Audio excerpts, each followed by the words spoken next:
Hola chicos y chicas, de parte del equipo de Praxis Team les damos la bienvenida. El día de hoy vamos a ver los conjuntos, los tipos de conjuntos y las operaciones entre conjuntos. Conjuntos. Un conjunto es la agrupación de diferentes elementos que comparten entre sí características y propiedades semejantes. Estos elementos pueden ser sujetos u objetos tales como números, canciones, meses, personas, etc. Existen dos formas de definir un conjunto: por intención o comprensión o por extensión. Cuando definimos un conjunto por intención, consiste en declarar cuáles elementos de cierto conjunto son seleccionados. Esta definición se lleva a cabo por una propiedad o predicado. Por ejemplo, si lo definimos por una propiedad, estamos hablando del conjunto V y se nombra una propiedad o una característica de dicho conjunto, en este caso son las vocales. Y si lo definimos por un predicado, decimos que el conjunto V, en donde todas las X, tales que X, corresponden a una vocal. Bueno, esto si lo definimos por intención o comprensión, y si lo definimos por extensión, consiste en declarar todos los elementos que lo conforman. Por ejemplo, en el conjunto de las vocales nombramos todos los elementos A, E, I, O, U. Y por último nos presentan el diagrama de Venn.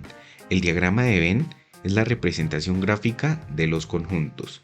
Aquí tenemos la representación gráfica del conjunto de las vocales. Subconjuntos. Se denomina subconjunto al conjunto que se encuentra dentro de otro conjunto. Es decir, el conjunto A es subconjunto de B o el conjunto A está contenido en B si todos los elementos de A están incluidos en B. Por ejemplo, tenemos al conjunto de los seres vivos, que es un conjunto muy grande, y este conjunto tiene muchos subconjuntos. Por ejemplo, las plantas son un subconjunto de los seres vivos. OP, que es el conjunto de las plantas, está contenido en U, que es el conjunto de los seres vivos, y se escribe de esta forma: P está contenido en U.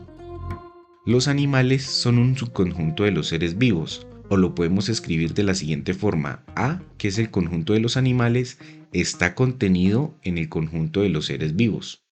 Es decir, todos los elementos de A están incluidos en el conjunto U. Y por último, nos dicen que los seres humanos son un subconjunto de los animales. Aquí lo tenemos: H es el conjunto de los seres humanos y H está contenido en el conjunto de los animales.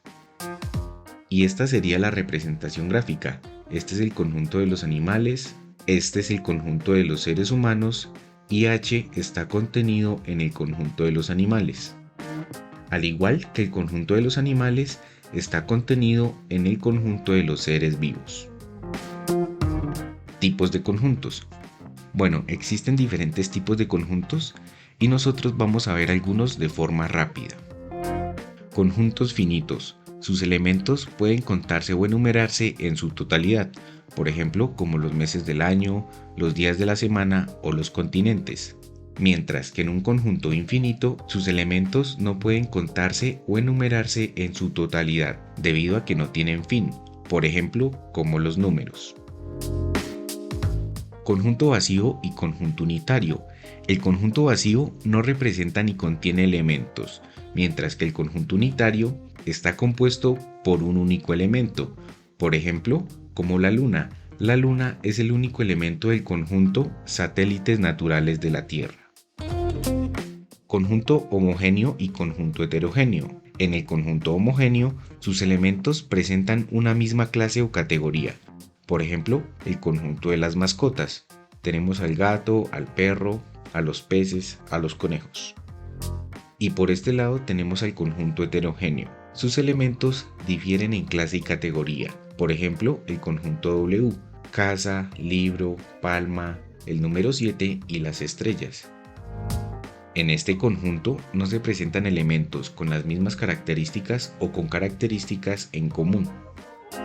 Y por último tenemos los conjuntos iguales y los conjuntos equivalentes. Los conjuntos iguales nos dicen que dos o más conjuntos están compuestos por elementos idénticos. Por ejemplo, el conjunto A tiene el número 10, 20 y 30 y el conjunto B también tiene el número 10, 20 y 30. Es decir, los elementos que componen al conjunto A y al conjunto B son iguales. Mientras que los conjuntos equivalentes, la cantidad de los elementos entre dos o más conjuntos es la misma. Por ejemplo, tenemos al conjunto H y al conjunto I. En total, en el conjunto H hay 3 elementos y en total en el conjunto I hay 3 elementos. Por lo tanto, estamos hablando de conjuntos equivalentes. Y por último, nos presentan las operaciones entre conjuntos. Las principales operaciones son la unión, la intersección, la diferencia y la diferencia simétrica.